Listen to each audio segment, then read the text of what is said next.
Oftentimes when I'm duck hunting, I'm at Shiawassee where they have dikes that you have to pull over that are either dirt or gravel, and if you're dragging your boat across a thing, it ends up tearing up the bottom of the boat. So I've been trying to develop a method to put wheels on my boat effectively, so I can pull it over the dike and have either manpower using it, you know, just two men pulling the thing, and because you have wheels it'll be less force, or I should say less resistance, or I have a chainsaw winch, and if I put the chainsaw winch on it, if it's on wheels it should travel much smoother. So anyway, these are the components. I just took a piece of thick wall 1/2 inch conduit and I bent it into a U shape. And then on the bottom I put a piece of that thick wall 1/2 inch conduit with a 1/2 inch piece of threaded rod through it. And then I just put these solid tires on the end. And what I'm working on right now is the attachment point for this thick wall.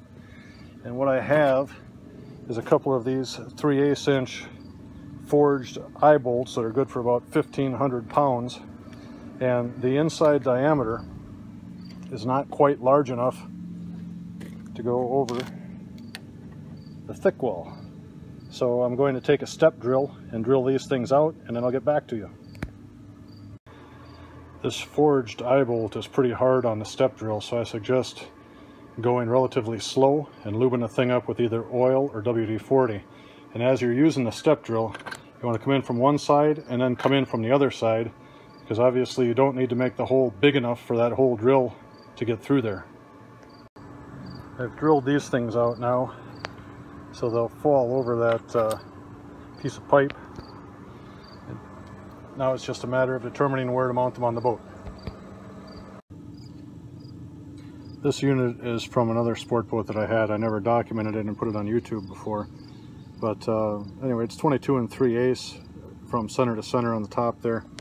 So I've marked my points here and over here, and you can see where they're positioned. They'll go through the hull and then into that backing board that I have on the inside, so I'll have a nice sturdy place to mount. So I'll drill a couple of 3/8 inch holes now. Now I have the 3/8 inch holes drilled, so I just have to insert those forged eye bolts.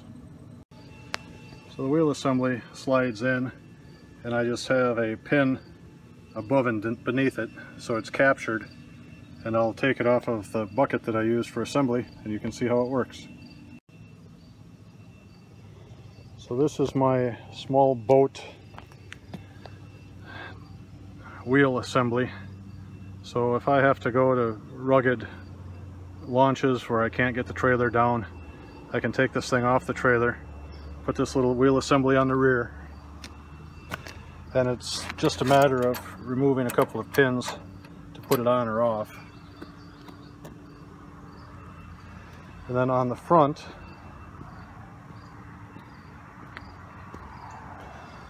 after I installed the bow eye, then I took a piece of 1.5 inch angle aluminum, and I cut a notch in it that would go through the bow eye, and then this is just a pin that acts as a fulcrum. I took a piece of steel and bent it, and then just put a piece of rubber on the inside to guard the bow.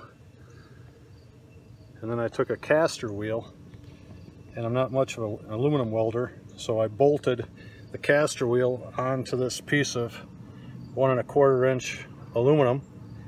And then I found I had to have a support piece, so that's just a piece of 1/2 inch conduit. And there's the little wheel. If you look from the top, you can see the bow kind of falls into that channel. And then with the straps on the side, it holds it all nice and tight.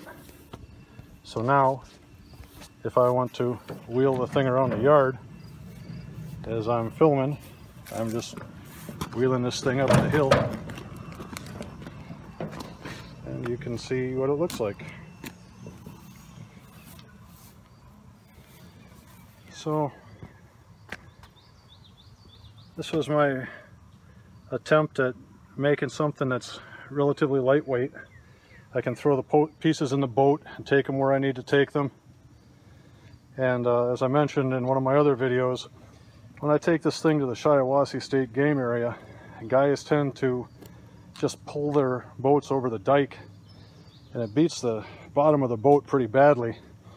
And particularly when you get to the top of the dike, if you have a chainsaw winch on there and you're pulling from this point, basically at the top of the dike you're pulling down on this. Well, the rear of the boat is also pulled down by gravity, so it's almost like you're trying to break the boat's back, and I never cared for that, particularly with these old boats.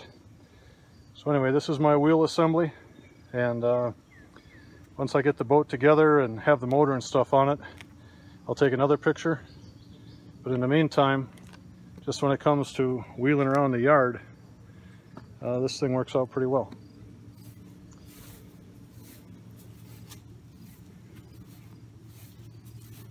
So that's my old guy DIY idea. And if this thing is of value to you, please do subscribe.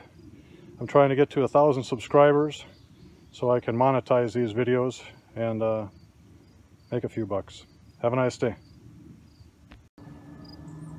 So with my transom raised 2 inches, this is what the back of the boat looks like.